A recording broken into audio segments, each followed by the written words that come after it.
planning process for quite a long time, and they know what they want done with their property, and they want it done in a way that represents their family, and I think that they're happy with what we've presented and the people that they're working with. And so I think that needs to be said, is that the family it doesn't take this lightly, and they understand that this has been a farm for 150 years, and that many of you that live around it benefit from it being a farm right now and not having other people around you. But there also is a balance that needs to be met with their ability to sell the property and develop it and to take advantage of that investment that's been in their family for a really long time. And so we're the theme of the night is we got to find a balance that works for the community, that works for us as the developer, and also works for the family as the current property owner. We've not closed on the property yet, but we intend to, and we're here to listen and to work through kind of a plan that we hope makes sense. Cadence Homes, let me flip this slide. We are, maybe some of you have seen us, and we're kind of a North Utah County or a Utah County semi-custom home builder. Our focus is not to focus on volume. We could care less how many homes a year we build. We focus on locations, and we focus on quality and the ability to allow the home buyer to make changes and to semi-custom their home. We realize that we're not a custom home builder. We don't build over $1.5 million, but we also don't build under about $500,000. So we kind of know where our sweet spot is, and we build for that person that's looking for kind of a move up or a little bit nicer home, but maybe can't afford to spend $2 or $3 or $4 million on a custom home. We allow our home buyers to come in and start with our home plans and adjust and change them however you like, and add whatever you want to them. Obviously there's a cost to that, but we allow you the flexibility to be able to meet with our architect and make changes to the plan. And that's why we consider ourselves a semi-custom home builder. I think right now, if any of you bought a home recently or are in the market for a home in the area, you're finding that it's take it or leave it, and you get what you get, and you can pick this package or that package. We've had a lot of discussion over the last several years as we've been in a really good real estate market and asked ourselves, why are we doing this? Because it's a lot of work and it's a lot of brain damage. But at the end of the day, it's what we enjoy doing. We enjoy building nice homes. We enjoy building nicer homes than what the production guys build, okay? And so that's our niche. We're a semi-custom home builder. I'm gonna click through a few pictures of some of our homes. We currently have subdivisions in Pleasant Grove, American Fork, Highland, Lehigh, Saratoga, Eagle Mountain. That's it right now, about 6 active subdivisions. We have a model home in a neighborhood right by the American Fork Temple in American Fork, and we own and are building all the lots surrounding the new Saratoga Temple that's under construction right now. And there's a nice model home out there. And so we invite anybody to come to our neighborhoods and see what we build and walk our model homes to kind of get a feel and flavor for what we do. These are just some floor plans that we build every day and have under construction in many of these neighborhoods. This actually is out by the temple in Saratoga, and it's a really pretty home. I think what you'll see a lot in the market right now is people are either going really dark or white. And there has been some funny comments that we would build a dark home next to the temple. Well, it gives off a lot of light, so it's good. But it's one of our new favorite home plans. It's really family friendly and super livable. We don't like building out of stucco. In fact, in the 15 years that we've been building, we've maybe built 2 homes that have any type of stucco on them. We just feel like in our climate and in where we live, that stucco is not the best thing to build in. It cracks, it moves, it shakes. If you use what we use, which is hardy material on the full exterior of the home, or rock or stone or brick, it lasts forever. It carries a 30-year warranty, and so we put a lot of extra money in the exterior and the architecture of our homes, and we take pride in that. And we openly admit that we're not the cheapest builder because we do those type of things, but we often see that our product lasts longer and has less warranty issues because of how we do it. Skip through a bunch of these. Part of this product, as we show you the plan later, you're going to see a component of the product which is a high-end active adult component to this project. And we've teamed up with Goodboro Development, Goodboro Homes, who specializes in high-end active adult communities. And this is some of their product. And one of the things we want to highlight, as you see the next few slides, you're going to see the plat map or the plan, the concept plan for the project. One thing you'll notice is that nothing that we're presenting to the city is an attached product. There's no townhomes, there's no stacked flats. Everything we're presenting is single family, detached. And we think that that's important to note here, that we are requesting some density to be able to do a high-end active adult component of this project, but all of it is detached. And all of it is built to be able to have streetscapes that are beautiful and streetscapes that don't look crowded, because the garages are in the back on an alley load product. So as you're driving down the street, you're seeing beautifully landscaped, 100% HOA maintained product from the streetscape, and nothing is attached, okay? And so I'll flip through some of their product type. You can see them over there. That's representative of kind of how the setbacks would be and maybe how the streetscape would look. And you can see some of the different styles. Eric and his team are really passionate about the architecture and how it looks, which is why we make a good team, because we think we're similar. We're not doing this to, again, build volume. We're doing this to build something that is really nice, that stands the test of time and becomes an asset to the community. And you'll notice that a lot of money goes into the exterior, even these smaller homes in an active adult community. And their other partner is Bradford Houston. I don't know if you're familiar with him, but he's one of the most the top high-end architects in the state, and specializes in multi-million dollar homes all the way down to stuff like this, where they're pulling in design concepts of big homes and trying to implement them into livable and affordable active adult community homes. Okay.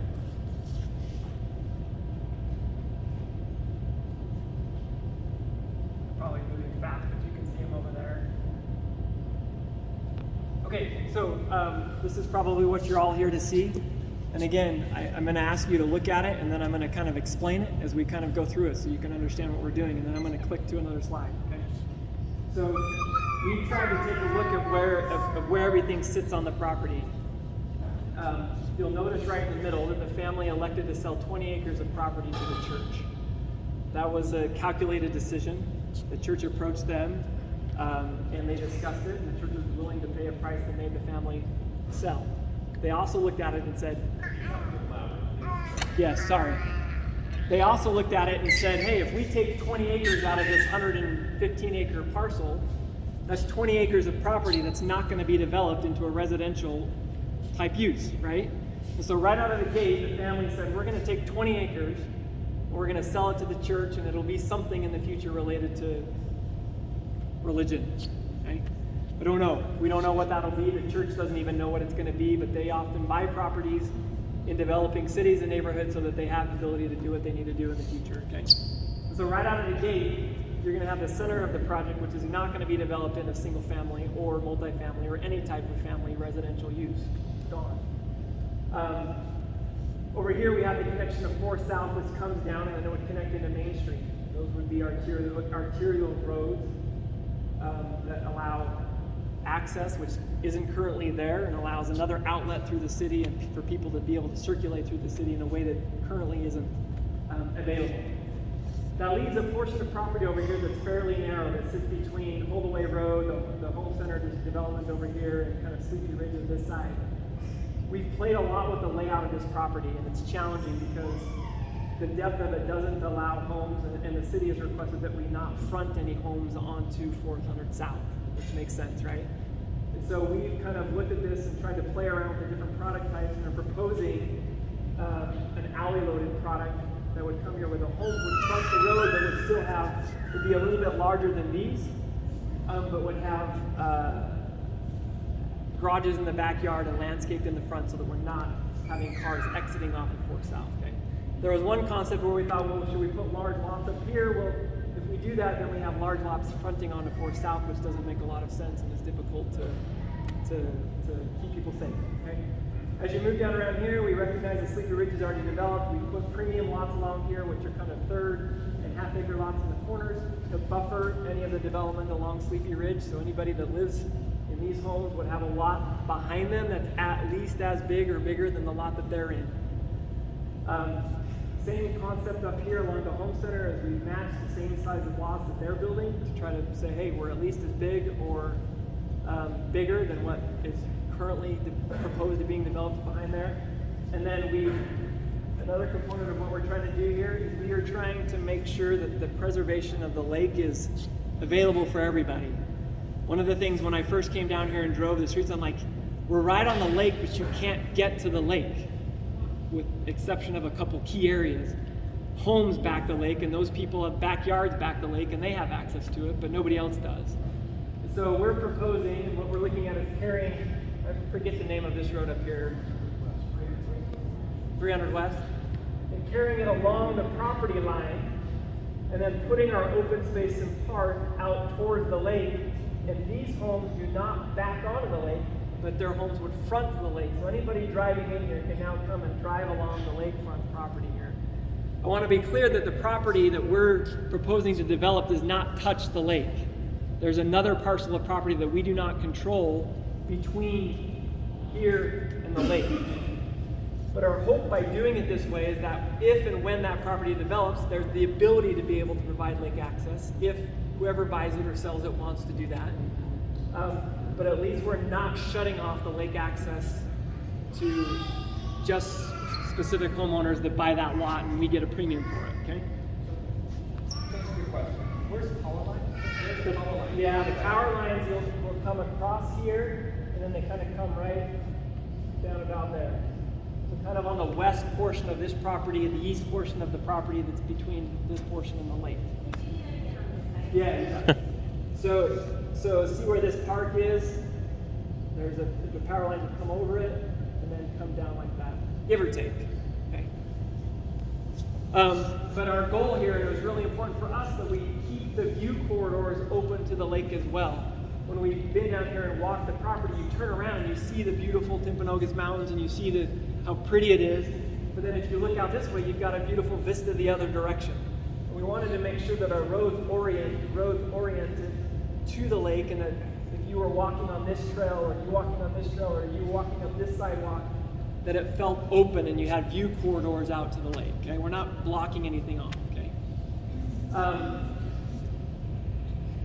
The bulk of the property through the middle and down to this plot area would be quarter acres, the 1/3 acre lots. We'll kind of fit the yellow, purple, and then around the band of the outside, and buffering the northern portion. In the center west area is where we have proposed the high-end active adult component of the project. Again, that's an alley load product where garages won't be seen except for from the alley, and the homes would face out onto the streets fully landscaped with beautiful architectural facades. Okay? So that product fits within this kind of orange color. Our main park sits here. We're open to ideas of what that park turns out to be or what other amenities go within that park, but we feel strongly that we want it to be at this end of the project where it can be used and enjoyed by the whole community and not isolated in one corner where it's limited access to people. Okay? And so that's why we placed the park here. We've also done kind of a linear corridor here, and the idea behind that is to have a paseo where there's a trail that goes down it where it feels like you're not crowded by houses and can still see the lake and turn around and see the mountains. Okay, so there's an idea behind having that. It's not wasted green space. It's actually meant to kind of create this, super visual, pleasing look in both directions. Okay, a little bit of relief from the homes here and relief from the homes there. Then up here on this corner, we have an amenity corner that would be an amenity specific to the high-end active adults. So they have their own amenities, and they're not isolated is not the right word, but they've got their own amenity in a corner that they can access. Okay. Now, one of the things that we've heard, at least in feedback, is we don't want density, right? And that's a difficult term to kind of determine. What is density? Is density 2 units to the acre? Is density 10 units to the acre? I'm going to tell you, as this project is shown on paper, it's 3.5 units to the acre, 3.5 units to the acre. If you take just the single family portion of the property, that sits at about 2.5 to 2.7 units per acre. And if you take this portion, it comes to about 4.8 to 5 units per acre. Combined, it makes 3.5 units to the acre with 10% open space. That does not include the 20-acre church piece, which is not considered in the calculation. Okay? Now, a lot of people have asked, in my opinion, I agree, I'll be honest with you, that density, if it's done incorrectly, can be a horrible thing. Okay? If it's not the right type of density, it can be a difficult thing to manage. And there are a lot of developers that only look for projects where they can get 10 or 12 or 14 units per acre, and it's all about producing a widget, selling it just like it's coming off a factory line. Okay? But I also believe that if it's the right type of density, it can really make a community and make it be an asset to the community. And that's the pitch that we're trying to help people understand, is that we are not proposing anything that you currently have within your city. These are not fourplex active adult homes. They're not townhomes. They're not stacked flats. And if it's the right type of density, which I'm going to talk about this slide for a minute, you'll see that the impact of the community is actually less than if we were to take that same orange pod and plat it out as quarter or third acre lots. Okay? Active adult communities, and these are all backed by studies. I haven't put the studies up here, but we can provide them if you'd like to see them. Low impact on schools. The average 2.1 actually is the NAHB statistic, 2.1 people per home. In a 55 and older community, that's not just an active adult community, but 55 and older, the average number of, it's 10% of what, I'm gonna mess this all the way up, but they don't have kids that go to school. Let's just say it that way, right? And if they do, it's 10% of what a normal single-family home would provide to a school. Okay? Traffic. Now, the interesting thing about traffic is that all of the product that we've designed or that we're presenting to build is 2-car garage. 1.7 cars for 55 plus. That's the average, is 1.7 cars. If you take a normal Utah family, I don't know what the exact statistic is, but I'm sure it's over 3. And most of the product that we're planning to build on the single family will all be 3-car garage because that's the demand. So high-end active adult is less traffic, and on top of it, they use the roads at different times than the single family homes do. They're not dropping kids off at school, they're not using peak volume hours, and so they're not adding to the traffic that's currently within a city. Okay? And then on community amenities, they're different than, I should say that they sounds really bad, but 55 and older communities use different amenities than a younger generation with kids. And so the amenities are spread out. They're not occupying the ball fields. They're not contributing to more teams within the community. We're not needing to build the same amenities that they need. And on top of that, we've already built an amenity that would be specific to them within this project. Okay? The next thing is that what we're proposing again is different than what you've seen. It's a detached, single-family, active adult home. It's 100% HOA maintained. It's alley loaded so that the streetscape when you're driving down it is going to have this appearance. We also understand that pictures can be pretty and reality can be different. What we're trying to help you understand is that the type of builders that the family has chosen, we're not trying to sell something pretty and do something different. You can drive all of Cadence Homes project. We've taken some of the planning commission and city council members on tours of this project to look at it. We are committed to making it look like this, the streetscape. That's why we're here. It's high-end architecture. We're not skimping on anything on the active adult component of the product. It's not looking to build it for the cheapest. We're not trying to sell to the people that would otherwise buy in a fourplex or in a leisure villas project or somewhere else. We're looking for that specific buyer that says, hey, I want to be in my own home. I don't want to share a wall with somebody else, and I've got a little bit of money, but I don't want to maintain my yard, and I want to live with other people that are like-minded, like me. Okay, and we realize that we're going to be searching for those people, but we think we can find them, and we think that there's demand for them. No outside basement entrance. We understand, and that's been given to us as feedback, that ADUs or accessory dwelling units are a challenge. They increase traffic, more parking on the street, and different types of things. And we've also heard that the fear is that maybe this high-end active adult community turns into the UVU or BYU rental section, right? We will not let that happen. We can indeed restrict that out, we will vet the buyers. They will not be able to buy if they're not 55 and older in this community. And we are not building outside basement entrances. So you can, I guess you could, we can never limit somebody from doing what they want to do with the property that they own. But if there's no outside entrance, it makes it super inconvenient for somebody to come in and go down and rent their basement and in and out every day in this type of a product. Okay? Next, this is multi-generational. You know, the idea is that, and we've heard this feedback a lot, and when you guys were going through your general plan a couple of years ago, one of the feedback is we want a place where you can start, transition, and die in Vineyard, okay? And we believe that this adds that element to this, is that you can have my parents, if I lived in Vineyard, could come and live with me, and my kids could go and see them and do whatever, and they could send them home when they don't want them anymore.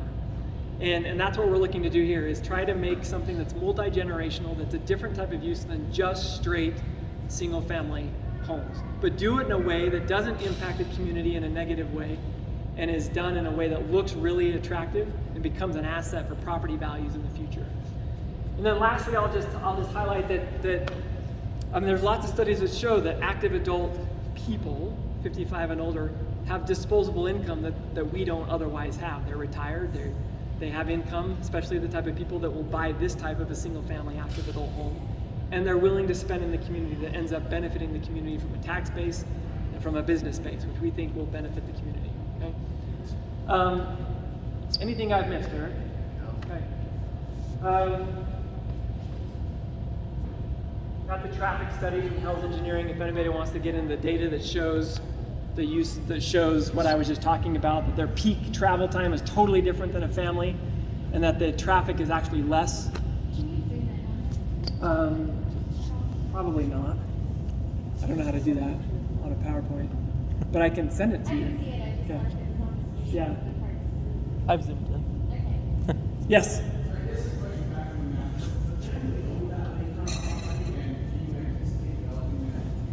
Yes, they do. And they're not selling it to us, and right now there are no plans on the table to sell it or to develop it. That could change in the future, but it's not up to us. Did I see another hand? I was wanting to find. Okay. On that property, if you were to talk from always about the Caraway project and its involvement with your property. Any conversation? Yeah, they have elected not to be part of the Walkera Way project at this time, and they are working through their own internal decisions of what they want to do or not do with the property. And so it's not currently included in this project, and it may never be. And that's why we can't offer that, and we can't promise it, we can't put it on the table. But we are trying to orient this direction so that if it does become an opportunity or ability to do that, that we plan it in so that it could be an asset. Yes?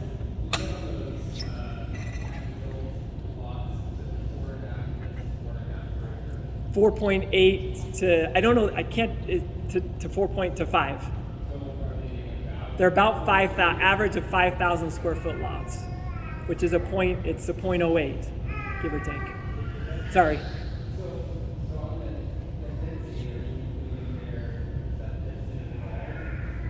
So the 3.5 units per acre across the entire 92 acres is what I'm talking about.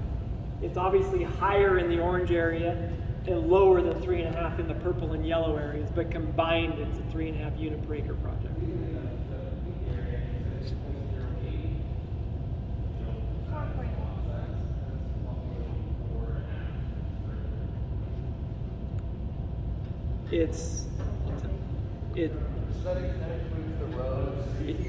Yeah, everything gets counted in the computation of the units per acre. But they are about 4,000 to 6,000 per acre, or 4,000 to 6,000 square feet per lot.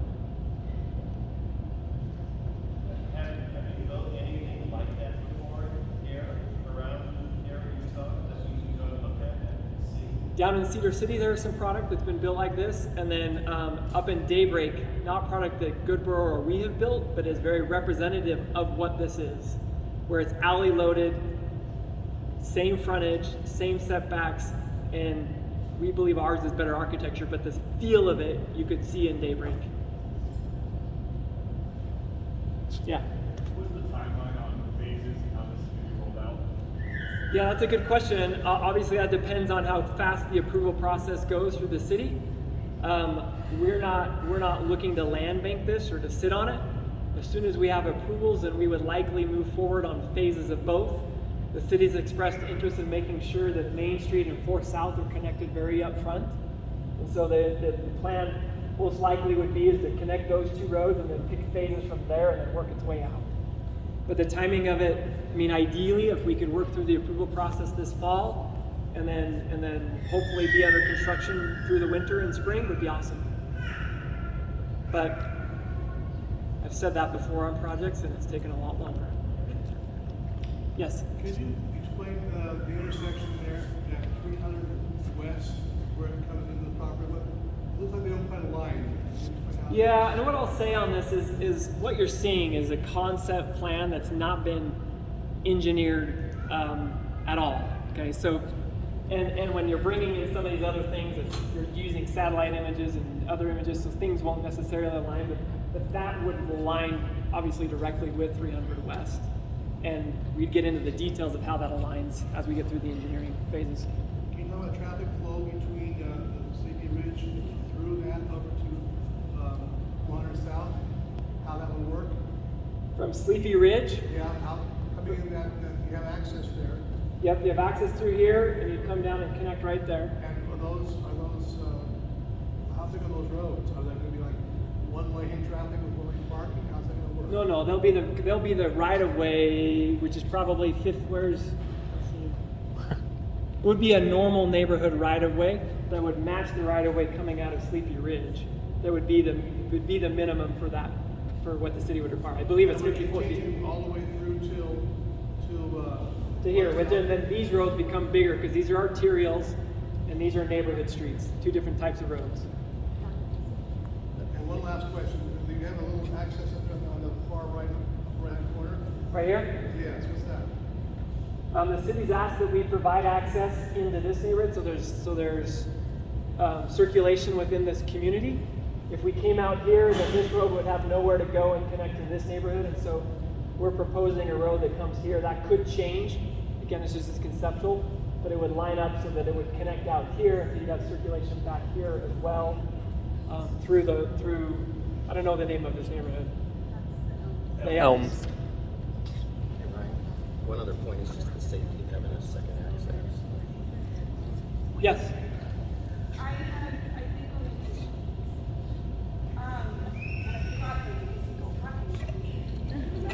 explain to me how yards work in an alley access for single family homes. In that top corner, that top purple corner, explain to me how a yard would work. Like I get that they're quarter acre-ish, but how do you have a backyard that's with your garage and your alley? Yeah, you have a limited backyard. Your garage is back there, but if you look at some of the home plans that are over here, you'll We have see. a floor plan that will lay out and show it's usually a side yard. Yeah. So we'll design it so that you So can, who wants to live, I'm sorry, who wants to live there? With their kids and their backyards and their playgrounds, who's gonna move there, but The idea here is that this would be a little bit larger of the high-end active adult. It wouldn't be age so that restricted. would be included in the high end? It wouldn't be age restricted, but it would be a little bit larger, and it would be built for, people who want that size of a lot or are willing to pay that or want that price range of a home. I'm just confused on how that fits with the neighborhoods. Yeah. I just feel like that's. I'll openly admit to you that this is a struggle area right here, okay? We're still working on it because, I know my opinion doesn't matter, I'm just saying, I'm struggling to understand how Yeah. that fits. My second question is, what is that green area on the top left? right here, Yeah. park. So with that, where that park is, I know that there's a path with the lake that ends right there. Yeah. And I know you probably talked about this in other meetings, but why wouldn't we be able to run that path behind that purple line of homes to give us some separation from you guys? Because my home backs up right to those houses. Your home backs up to these ones? Yeah, so I'm just wondering why that path that just ends in the lake can't be continued Well, let me talk about that for a minute. We're going to continue this path along the west end so that it has the chance to connect down to Provo and the big Wacara Way and everything. One thing that we don't do, and is a safety issue, is putting a trail that's a straight shot behind a backyard in between 2 yards. It becomes a place where a lot of trash is collected and a lot of kids play and a lot of mischievousness happens, and there's no interest in it, and it becomes a safety issue. Police can't police behind on a straight shot; they can't get access to there. So, but what we, these homes would match similar to what they are here, but we have sidewalks obviously in the front that provide access and trails to sidewalks are walkable to be able to get to community. Because I know that like vineyards, tons of these neighborhoods have walking paths behind their home, and I've never really heard that it's a safety issue. And if it's HOA, why wouldn't that be able to be maintained by that? This would not be HOA up here. This is HOA maintained down here. But this would so not. those yards are not, just They the would not orange be. is HOA. Correct. Yeah. Okay, so there's no possibility, basically, is what you're telling me. Yeah. Okay. I think part of those, we got guidance from the city that they wanted to try and connect up to this one. We don't have control of the church property. And so logically, just from feedback from the city staff, this is where they thought would be the best place to bring the path down to the lake. Let me switch. We got a lot of people. Let me come back to you because these guys, I'm not looking this direction. I apologize. I'm speaking for a lot of people here that they don't want to see a new five-plus. What they want to see in this area is bigger lots where people in the community, smaller lots, can do it and stay for like areas and rather than seeing, even if it's the white high density that you're saying, they don't want to see it at all. They want to see bigger lots that they can use. There's a lot of people that aren't able to attend that much of the ship. Okay. Amen. My question is, like, I'm trying to understand the practicality here. Like, I get the size of the five community and how that just kind of ties in. But if you think about how a community grows, there's a good chance that a lot of 55 older communities will utilize that park. The only other park I'm really being able to see is this upper corner that's just like this sliver. Is there a reason why we don't have any parks south? Because we kind of already don't have very many parks south anyways in our community. And so to see that the parks that are allotted, it looks like that they're a decent size, but they're located in areas where it's not necessarily a park as it is like versus if you want to go down the trail, you can go to the park, or if you're in the 55 or community, you have to care. But is there a way to like get the parks down south? Like, that's very much my question. Yeah, and I think one of the concepts that we've seen floating around is a park that sits kind of maybe down here in this corner. And from our perspective is that it was very clear in the general plan that that having a park close to the lake for potential future lake access was important. That could draw people from everywhere to get to it. Okay, and so that's where our focus has been. Is we feel like that's actually, they're going to have their amenity here. But the way these roads are drawn is that everything comes to that park, so everybody has access to it. If we put it down here along here, everybody's got to go through neighborhoods and then to a dead end to get to a park, whereas this is not a dead end, and it allows the lake to be enjoyed by everybody. And I guess my thing is, for those who aren't walking to the lake, but they have families that live in they feel like walk to the park. Does that mean like? Totally get it. And Especially since that was attached to the fifty-five Yeah. older community. And I'm not saying that it's attached. Yeah. You can't go visit, but it's so separate. There's so much density that's on this ride. so much density that's down here by the single family. Yeah, 'cause I You live in Sleepy Ridge.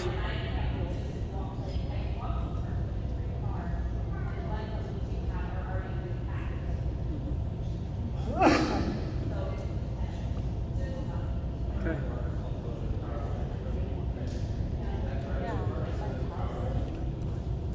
It is, yes. Which is not the most appealing thing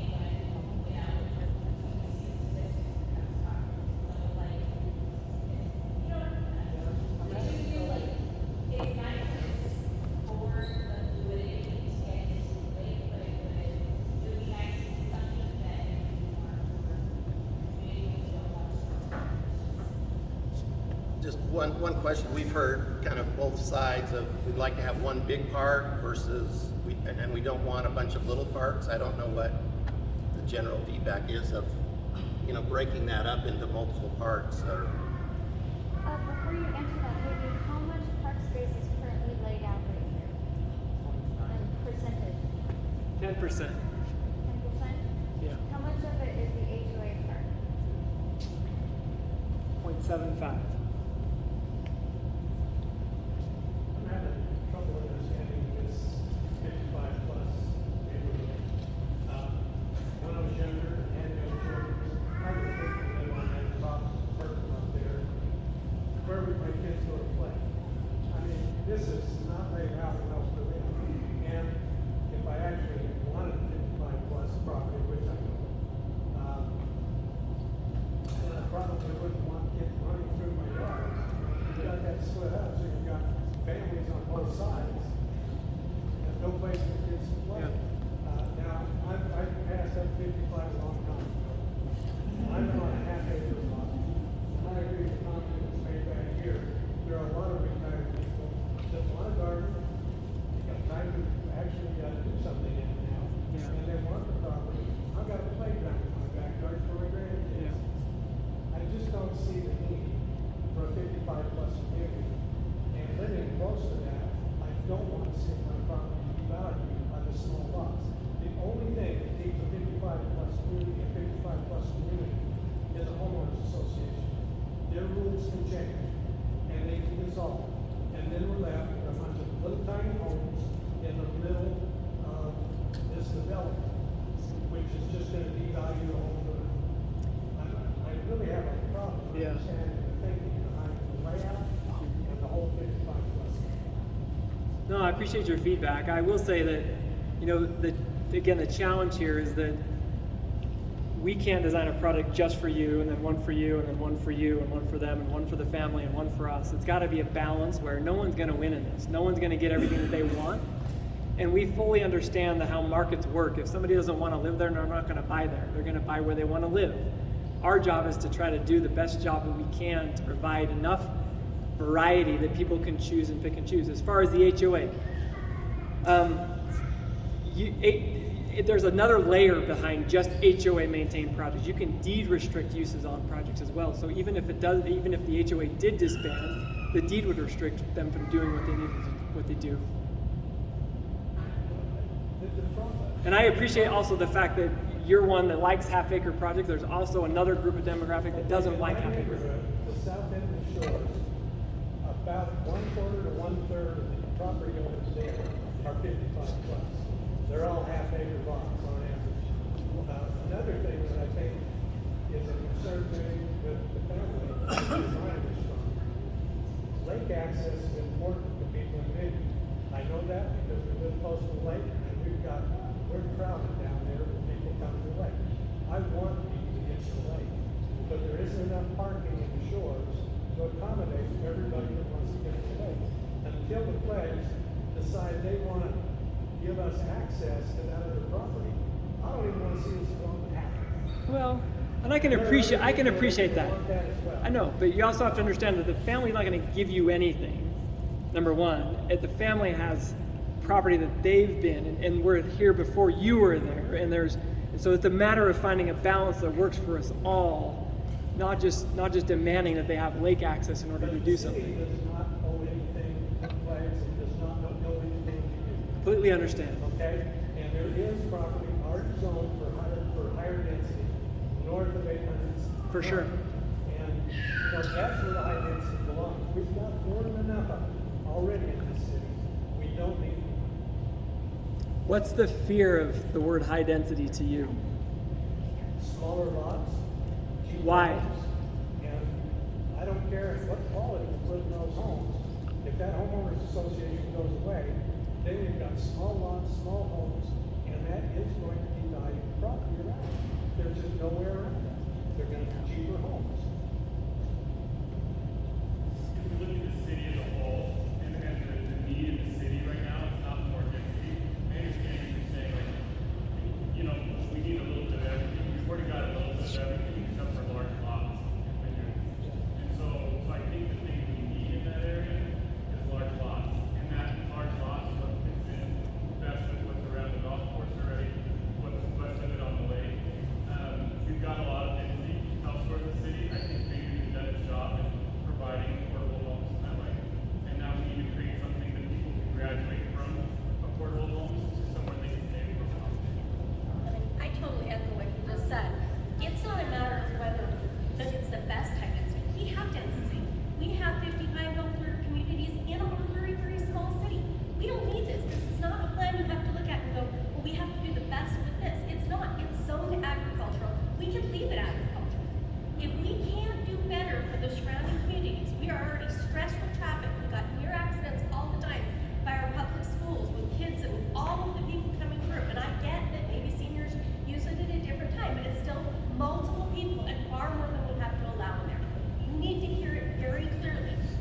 people that support it, we're gonna be on the streets and out the doors to get those people out if they support it, because this is not acceptable.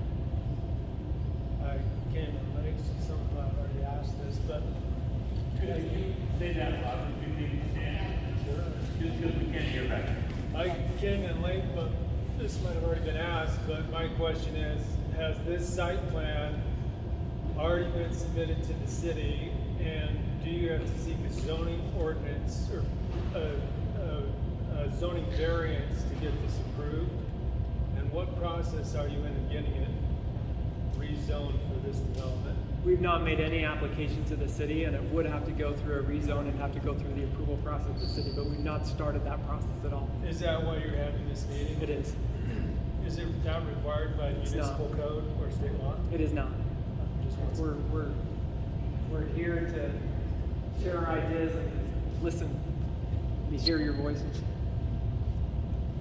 Forgive me, did you say how many units in total this is? About 300, 300? And how many of them are the adults? 118.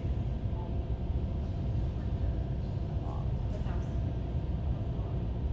What's the largest lot size? Yeah, What the density is to the north and to the south? yeah. Obviously, we see all the sort of density what's the density of both sides? It's higher than 3.5 on both sides. I don't know the exact number, but the city's done the study. And the lot size? It's smaller than what we're proposing on the south. What's your density if you use business or property? 2.8.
No, and I appreciate your comments on that, and I mean, I get that if that half-acre lots or 1-acre lots may be what you guys want or everybody wants, right?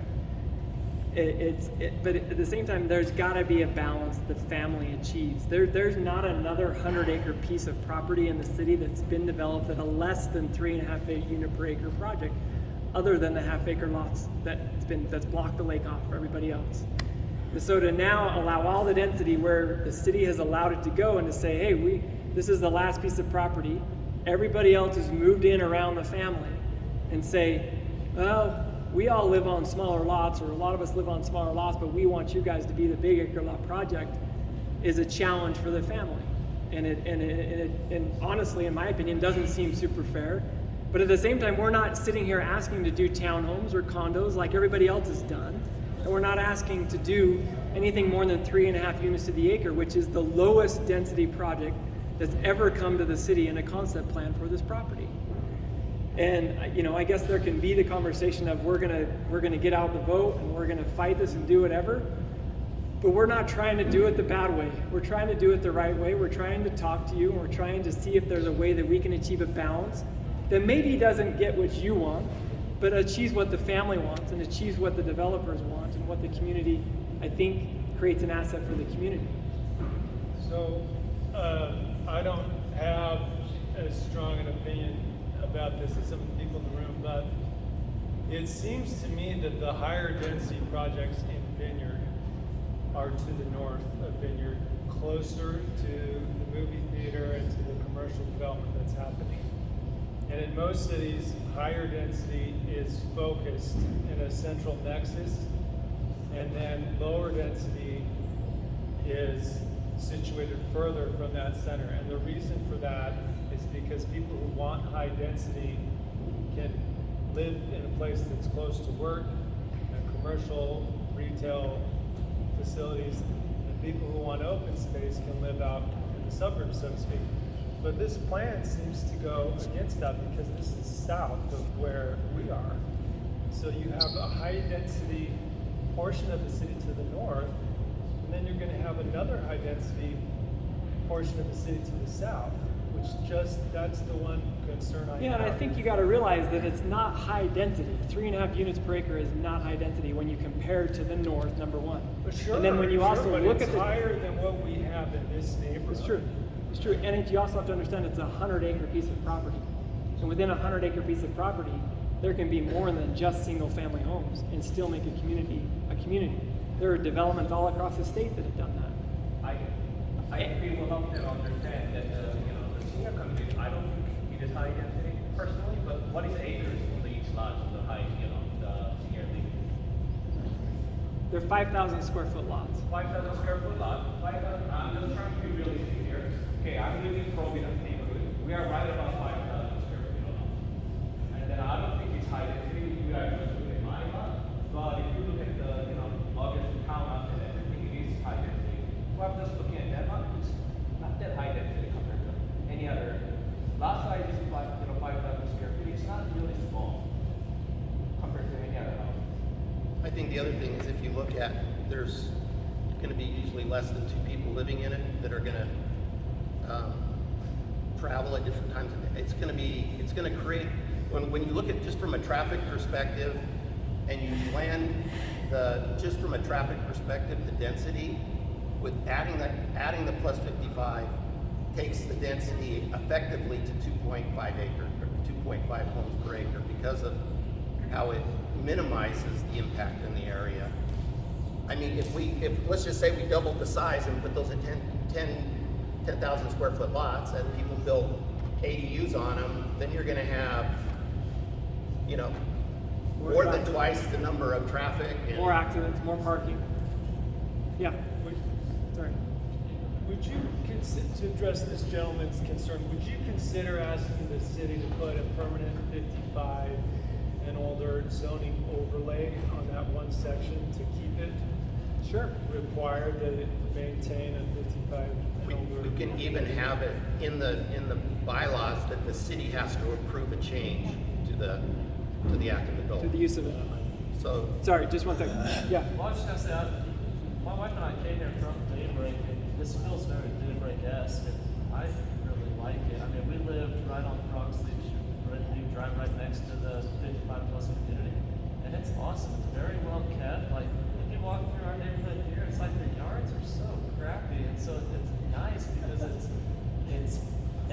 consistently kept. 55+ are homebodied more, so there's not as many people out using the parks. I really like it, and I think 1/3 of an acre is a huge lot for single family, especially compared to the 109 that we're on now. So just to Thank you. as a side, we would be happy to meet any group that wants to go up and walk through the Ivory development or the Springfield development. with that positive review, can I get a discount? Yeah. Maybe you know, Carol might know. There's a 55 and older community right there. Correct? That's right here. It's built next to a whole bunch of single-family units and a whole bunch of 12 units per acre townhomes. Are they having a hard time selling those 55 and older units? It was our slowest sale in the city for some time, but I believe it filled up over the pandemic as people from California moved in. Were you able to hear me, or should I walk to the center? And I think if you ask the owner of Leisure Villas, Yeah, now it's. he'll tell you that it sold very quickly and there was a lot of demand. Yeah, and if you talk to the owner of the lot, it said when they first came in, it was one of the slowest of all of their areas in their development to come in. Why that is, it's very hard to say. The north side of Vineyard was developing, and so it could just be that it was, I don't know, advertisement that was coming in, but I can connect you with the landowner if you want to know more about it. Utah generally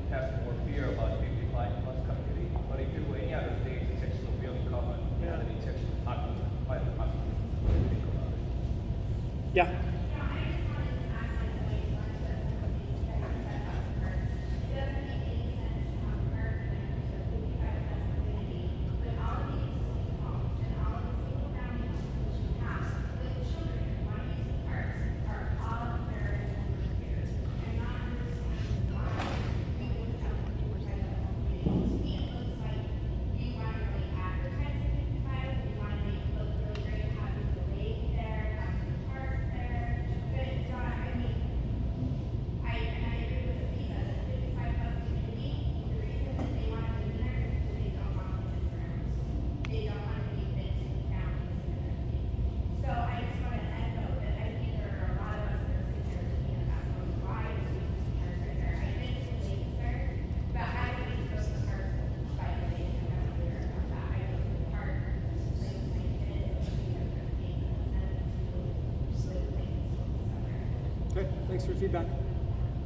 So, I've lived in the city for about 12 years now.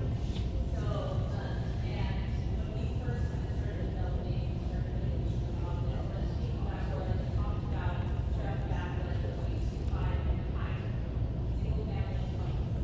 Now, as time has gone on, and it's really important that we mention, you know, all these high densities are going up, and we're necessarily what we need. So it happened.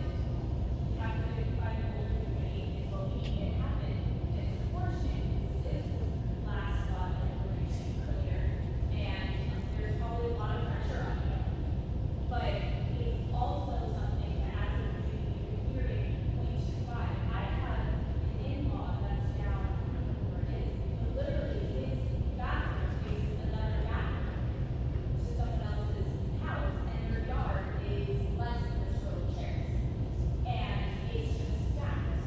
And they literally up for sale because they can't find lots that are big enough here. So we have these high densities, we have these, and what is the biggest lot size in this plan? 3/4 of an acre. 3/4 acre? Yeah. Okay, so. But if somebody wants to come in and buy 2 lots and combine them, they're welcome to do that too. You're probably feeling a lot of the tension because this is literally like almost like the last one to exist for us. Because we've seen sky rises go up, we've seen these 55 children. We aren't seeing as like we're seeing parks, but we don't have parks because there's less. We're having problems with soccer field maintenance because we don't have enough places to play soccer. You know, there's these problems that are developing and these people that are living transition. But when we're seeing 55 plus, the people who are living there that are wanting a bigger lot or that are moving to Salem because they can't find a bigger lot here, that are moving out of these compact places, we're now providing more compact, and I get that it's not tower, but Yeah, you have some expectations, Sure. for sure. Sure, and our goal, like I said, I'm coming back to the word balance. We have to find a balance that works for every stakeholder at the table. And you're not going to get 100% of what you want, and nor are we, nor is the family, and nor is the city. And we're trying to kind of balance this in a way that says we get that you don't want density. The project needs some amount of density to make it viable and make it work. And the type of density that we're proposing is the least impactful possible.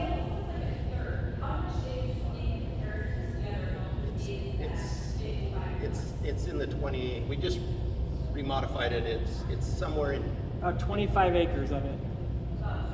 25 to 25. so somewhere 28 between acres. 25 and 30%. Yeah. Which it's 118 to 300 total, so 200 and whatever. 35, yeah. And that's when we were in visit, said, because I know that they're traffic, but what happens on Thanksgiving, where they're going over to visit grandma and grandma, like, that's traffic. Which we hope happens, right? I mean, we all like to do that. Of course, but it's also, we're in a ton of accounting problems.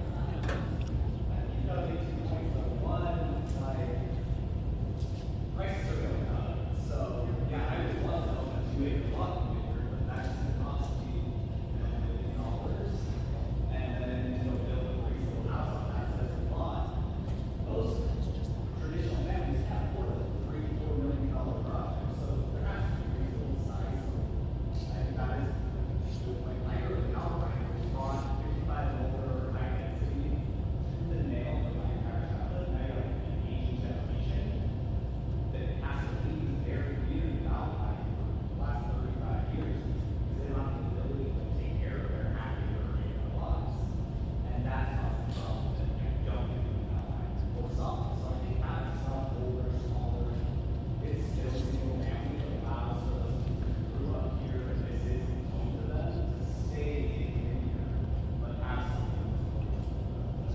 You know, and I live in it. I have a 55 and older community in my ward, and the comment of, well, they don't want to be by children or they don't want to be around other families is not accurate, at least as far as I'm concerned. In my interaction with people, is they want to be around families. They want to see kids playing.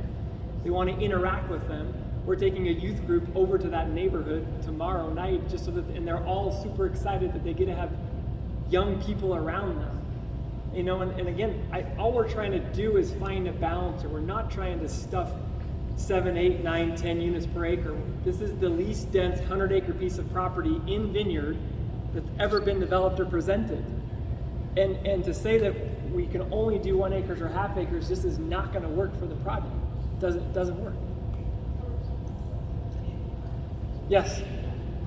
I just feel like the layout definitely needs to be. Okay.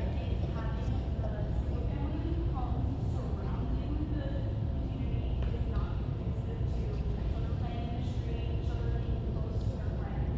They're a whole neighborhood away. Kids are living at the north side are so far away from their city, and they can't do dollars for anything in their house.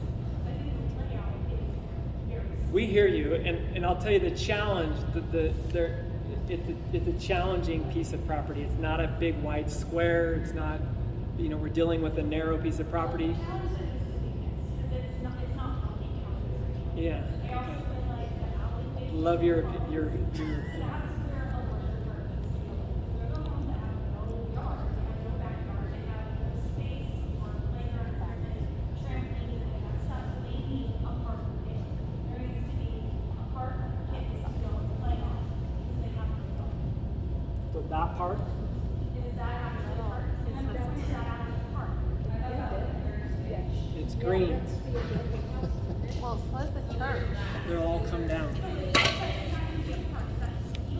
No, it's a park. Anything identified as green is a park. It's the church is also marked as green, so it makes it look like that's a park, and that's not a park. That's a church. We could put it in a So, different color. Yeah, I think That you was a should. heritage piece there in the corner. Uh-huh. That's what we understood. Julie, is that? So it's not. It's not. The on answer. the right? This is Is a. that the heritage adobe house there? No. On the right green part? I'm sorry, I can't hear you, but I'm gonna come over this way, so I can hear you. Where's the old Adobe house? The Adobe house is right here. The white area. Okay. It's not part of okay. this property. Is that your question? That was our question. Yeah, but it doesn't look like it fits inside of their parcel, but it looks like you backed the park up right next to the Adobe property. So that if it did sell or turn over, it looks like it'd be combined. So is the park for playground? It is. Yeah. And we've not identified what amenities go in any of those park spaces because we don't know yet. We're still seeking. What do you want? Any ball fields, pickleball fields, playground equipment, splash park? Okay. Clearly, this community is very sensitive. My husband was driving over the overpass, it looks like a military barracks. How much of this realistically is up for negotiation? How much of this are you really willing to change? Or are we, honestly, is this pretty much how it's going to look? Well, I mean, I guess that's the reason we're having the conversation and why we're trying to achieve a balance, you know. And to say that we're going to get half acre and acre lots on this we're not going to do it, and the family's not going to sell their property. Right. You may not care if they sell their property or not, but they do. So clearly, realistically, you're very comfortable with this, but Yeah. you wouldn't be presenting it to us. We are. So, I guess I'm just saying, is this really up for a lot of negotiation, or do we as a community just need to say, it is what it is, and we're grateful that you're coming in, making, not stacking places on No, top? and that's not the purpose of tonight. I think the purpose of tonight was to have an open discussion to help you understand why we're doing why we're presenting what we're presenting. You know, and I get, if I lived in Vineyard, honestly, I would be against the type of density that you currently have. I actually think it's a joke. And if I drive in on the north side and I see that, and I'm assuming it's probably a lot of apartment rentals for other people, It right? makes us all sick. And it would make, I grew up here, I grew up a half a mile up the road. I used to hit golf balls across these fields, and I played down here with the gammons, Cleggs, and the holdaways, and this was my backyard. And when I drive over there, I'm like, man, they missed an opportunity. We're right here by the lake. I totally get it. It's happened, and we didn't do it. Right. Somebody else did, okay? What we're trying to do is say, we've got to make this project viable for the family and for us as developers, and do it in a way that isn't what you currently have. And what we're trying to say is, there is a way to do density that doesn't have the impact of the problems that you guys are dealing with and struggling with right now. And there's a way to do it in a way that makes it so that people in Vineyard can afford to live in this project. If we go 1 acre, half acre, you're talking $2 million is the starting house price. Yeah. It just is. I can't afford that. And maybe there are some, but there's not a lot. And we're willing to give them 2 lots if they want, if there are people that want that. We've, just as an example, we've darkened out places where you could put a, 2 half acre. Yeah. Acre lots. So when you start because those are able to be combined. It could be. I just didn't understand. Yeah. why they were Should have explained that. Yeah. I mean, those could be areas where you could combine 2 lots and make them be. We tried just from a design perspective, it's really nice to terminate a street with a house in the middle. So if someone did want to buy them, we'd want to put them in kind of strategic places for. Yeah, well, it's a few places where there are roads that certain entities can split neighborhoods and have different congregations. My last, this is just feedback, because you said you were here to listen. I think just listening to everybody, I think our hang up is that it just seems a little bit weird to have single families and 55 plus so mixed in. I think we would appreciate seeing the 55 plus a little bit more segregated from the single family for the reasons that you heard.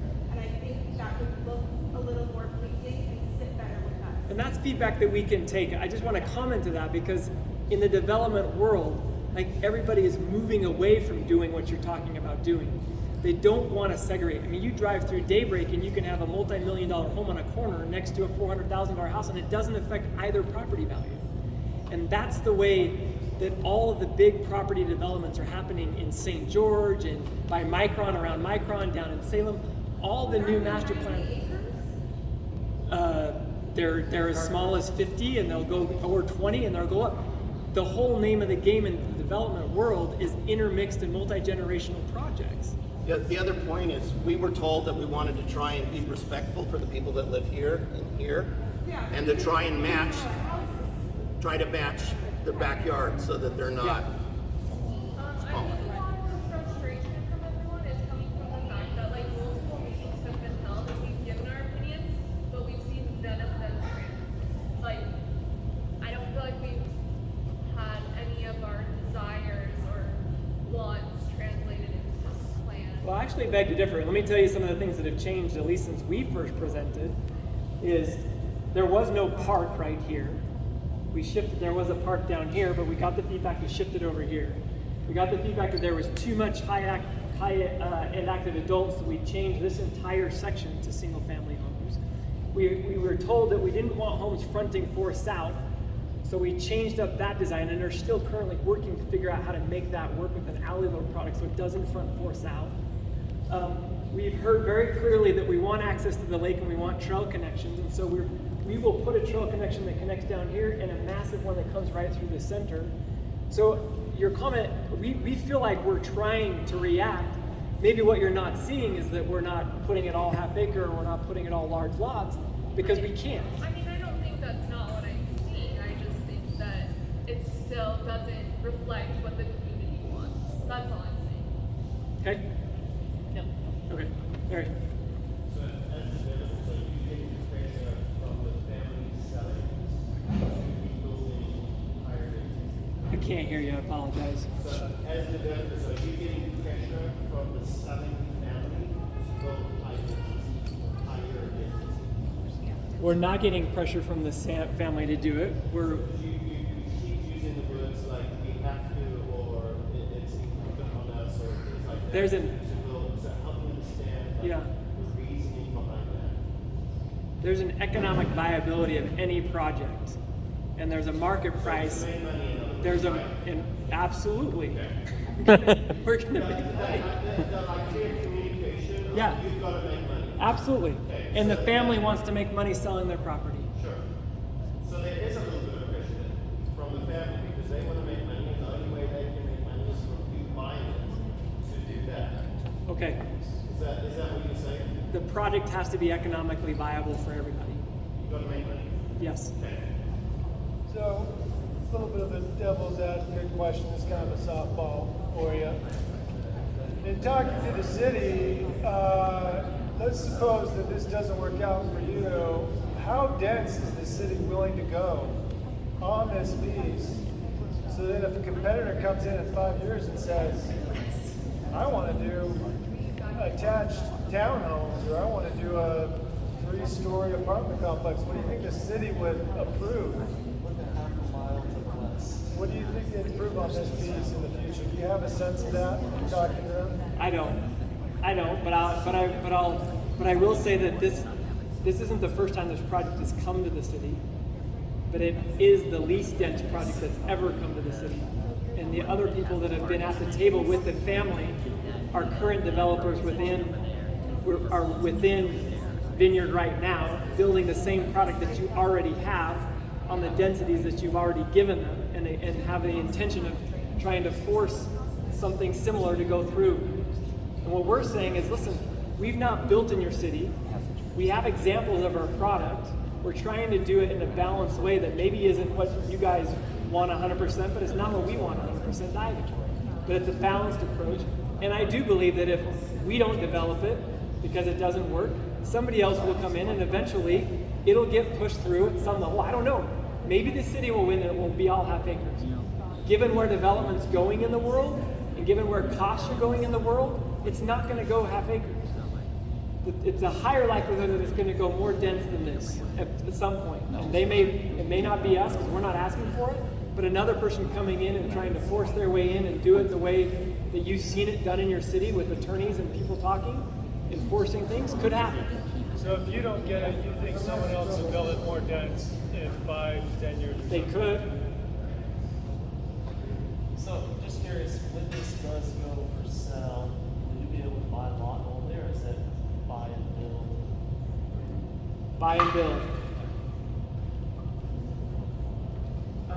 I'm curious what the average home price is, and if you have it down to lot price that you're expecting to get the different, orange, purple, yellow. My guess is that on the active adult, you're probably going to be in the $400,000 to $500,000 range. On some, probably as high as $6,000. On the single family, I bet you're going to be anywhere from $6,000 on the very, very low end. And I don't even know if we can get there. Probably be $7,000 to $9,000. $7,000 to $1 million. Or if you buy a double lot and you go really big, it could be $2 million. 7 to 1 million is what you're talking about for the yellow and For the purple. the yellow and the purple. Because they're the same product. Yeah.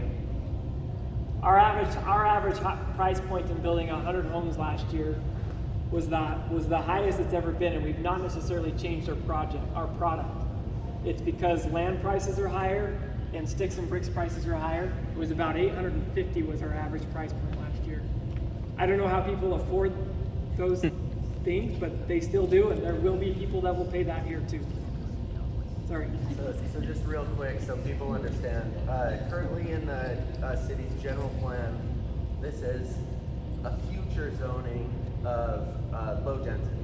To put that in perspective, low density as currently in the city, the only other thing that's low dense is the shores. So I think a big hang up for the people that are wanting big lots is they were expecting to see something that was in the shores. And when we put together our general plan, that was the feedback that we got, and that's why it's put in, if you look at the general plan map, that someday this would be rezoned as low density. I think that with the church taking out some of the property and stuff, I think more people would be happy if we're getting the density that we were thinking was going to be there in the first place, which is density similar to the shores. And as far as this being the last lot in Vineyard changes. 10 years ago, the vision for Vineyard was completely different than the vision that it is for Vineyard today. And so as such, it's changed. Our general plan has changed, and the current hope for the city, the current hope for us, and what we've heard from a lot of you guys, is that this would be low density. I understand that the Cleggs want to get a certain amount of money out of this, and like any investment, you want to get money out of it. But that's not to say that because you held on to something, you'll get what you want out of it. And so I think that needs to be understood, that other developers or other residents of Vineyard that owned lots of land sold their land for X amount, and maybe they got more density, and that was the vision of the city council at that time. But the vision of the city council at this time, as far as I've talked to them, or the vision of the city at this time, which has changed exponentially. You compare 2009 Vineyard to 2021 Vineyard, it's not the same city. So our vision is for this to be lower density. I still think that there is space for a 55 plus community. I still think that there is space for a lot of this, but I think that personally, I think that there need to be some bigger lots.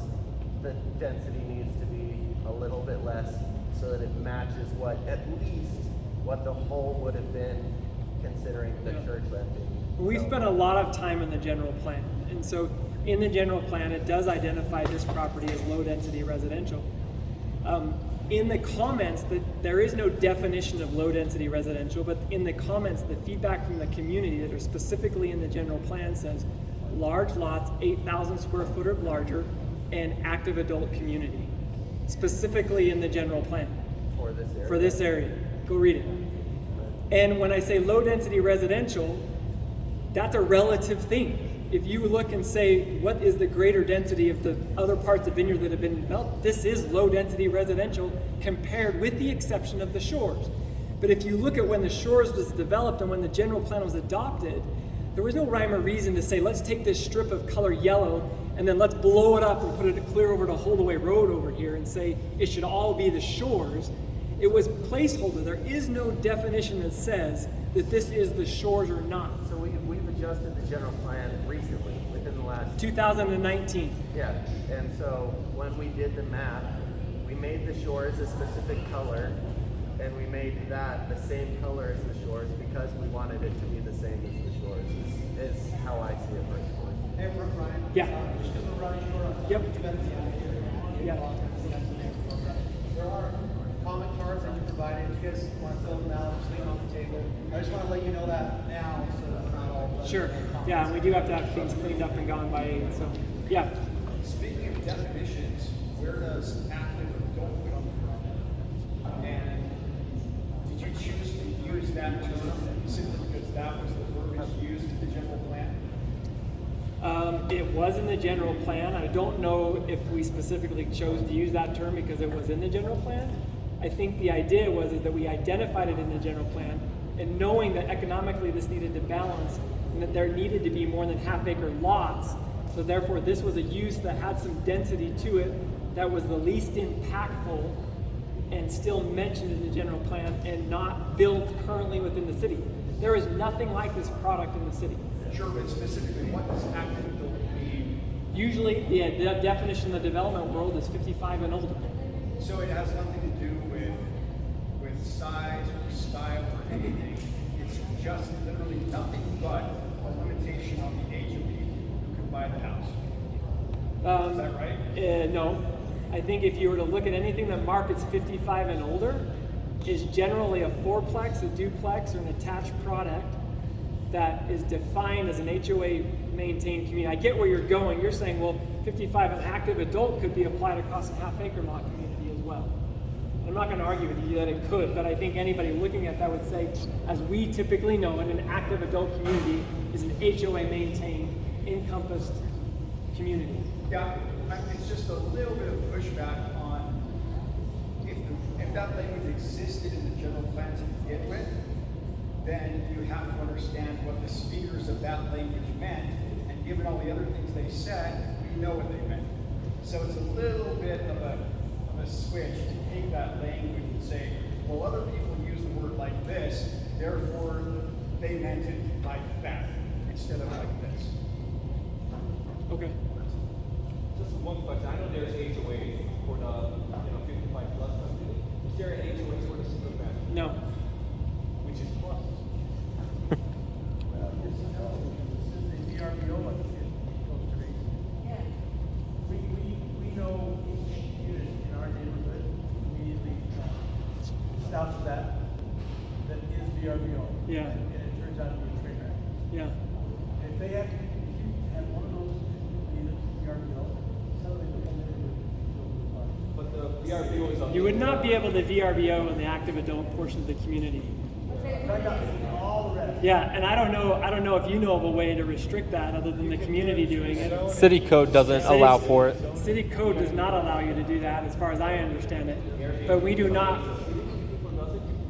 Yeah. You report it to the city. That's all.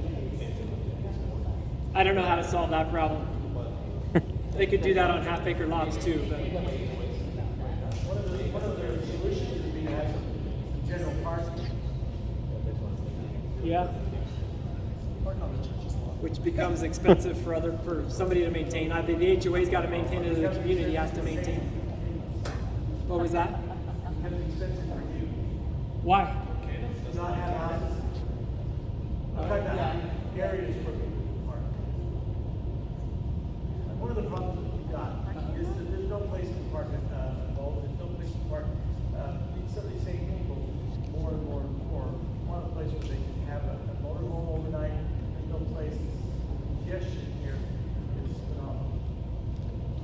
For high-end people, I realize over in the shores, they have that space. They don't have it at Water's Edge. And those people are parked all over the place. Yeah, but I think on the water's edge, people are single-family homes in small lots, right? Single-family homes, and I'm just Like saying, families. As soon as somebody buys a motorhome or buys a boat, everything goes crazy. Yeah, I mean, and again, we're not planning for everybody. People that are living in the high-end active won't be able to park their RV in in the alley, or won't be able to park their RV in the garage. They'll have to park it at the storage unit facility. You're right.